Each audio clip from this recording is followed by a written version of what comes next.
안녕하세요. 교정 전문의 박열 원장입니다. 네, 오늘은 돌출입 교정에 대한 얘기를 해보겠습니다. 돌출입 증상 가지신 분들 많이 계신데요.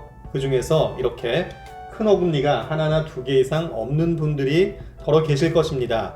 이분들은 어렸을 때 충치가 심했거나 아니면 충치가 심해서 치료를 계속 반복하다가 신경치료를 하게 되고 또 발치까지 하게 되는 경우가 많이 있습니다. 이렇게 발치가 되면 그 발치 공간은 그대로 남아있거나 또는 오랜 기간 방치하게 되면 그 인접한 치아들이 옆으로 쓰러지면서 여러가지 치열상의 문제를 일으키고 또 음식물도 끼고 얼굴에 비대칭도 생기는 등 여러가지 문제가 같이 발생하게 됩니다.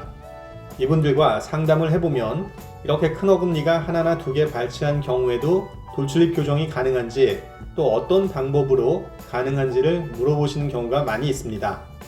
결론부터 말씀드리면 이런 경우 역시 돌출입 교정 방법은 일반적인 경우와 동일하게 됩니다. 돌출입은 말 그대로 앞니 부분이 앞으로 밀려 나오면서 입을 다물기가 어렵고 화난 듯이 보이게 되는 그러한 심미적인 부정교합의 한 종류가 되겠는데요. 이렇게 돌출입이 있을 때는 보시는 것처럼 위나 아래에 작은 어금니를 양쪽으로 발치를 하게 됩니다. 이렇게 발치한 공간을 통해서 앞니를 후방으로 이동시키게 되면 그 입부분도 따라 들어가면서 돌출입이 이쁘게 교정이 되는 그러한 원리가 되겠습니다.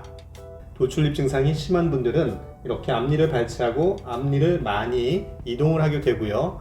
하지만 돌출입 증상이 이보다는 좀 덜한 경우도 있습니다. 그런 경우에는 똑같이 발치를 하더라도 앞니를 조금만 이동시키고 뒤에 큰 어금니를 앞으로 약간 이동시키면서 어느 정도까지는 돌출입의 개선 정도도 우리가 조절을 할 수 있습니다.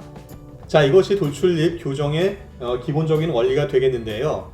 큰 어금니가 한두 개 이상 빠진 경우도 마찬가지로 이처럼 작은 어금니를 발치를 하고 그 앞니를 후방 이동시킨 다음에 교정이 다 끝난 다음에 그 큰 어금니의 공간은 별도로 임플란트를 하는 방식으로 교정을 마무리하게 됩니다.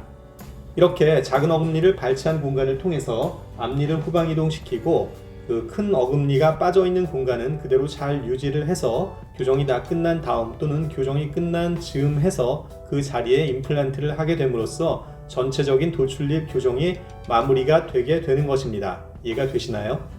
자, 그런데 이분들께서 간혹 궁금해 하시는 부분이 두 가지 정도가 더 있습니다. 그 중에 한 가지는요, 큰 어금니가 이미 빠져있는 그쪽은 작은 어금니를 별도로 발치하지 않고 그대로 그 큰 어금니가 빠져있는 공간을 활용해서 교정할 수 있지 않을까요? 이렇게 물어보십니다. 물론 가능한 경우도 있겠습니다. 하지만 그런 것은 나이가 어려서 중학생, 고등학생 또는 일부의 대학생들 경우에는 그렇게 할 수도 있겠습니다. 하지만 나이가 좀 더 들었거나 나이가 어려도 전체적인 치료 조건이나 잇몸 상태 그런 것들을 다 고려했을 때 장기적으로 봤을 때 좋지 않은 경우도 많이 있습니다. 그런 경우에는 작은 어금니를 추가로 발치하고 큰 어금니 공간은 나중에 임플란트를 추가로 하는 방법으로 교정을 하는 것이 바람직하겠습니다. 자, 두 번째 궁금해 하시는 것은요, 임플란트를 하는데 왜 교정 전이나 교정 초반에 하지 않고 교정이 다 끝난 다음에 하는 것인지에 관한 것입니다. 임플란트를 하게 되면 임플란트가 심어진 치아는 교정력에 반응하지 않습니다. 치아가 움직이지 않는다는 얘기죠. 그런데 우리가 교정을 하게 되면 모든 치아들이 우리가 목표라는 위치로 천천히 이동을 해가게 됩니다. 그런데 그 해당하는 임플란트가 따라서 움직여주지 않는다면 그 치아뿐만 아니라 전체적인 교정 진행과 그 결과에도 아주 좋지 않은 영향을 주고 또 교정을 진행하기가 어렵게 됩니다. 따라서 우리가 원하는 그 돌출입 개선의 목표를 이루기가 어렵게 되겠죠. 따라서 모든 치아가 우리가 원하는 위치로 잘 이동한 다음에 그리고 나서 임플란트가 제자리에 심게 되면 우리가 원했던 그러한 교정 결과를 얻게 되는 것입니다. 자, 이상으로 오늘은 돌출입 증상 가지신 분들 중에 특히 큰 어금니가 한두 개 이상 없는 분들, 이분들에 대한 교정 방법에 대해서 한번 살펴봤습니다. 오늘 영상도 도움이 되셨다면 박열 원장의 치아교정TV도 구독 신청 많이들 해주시고요. 저는 다음 영상에서 다시 찾아뵙겠습니다. 감사합니다.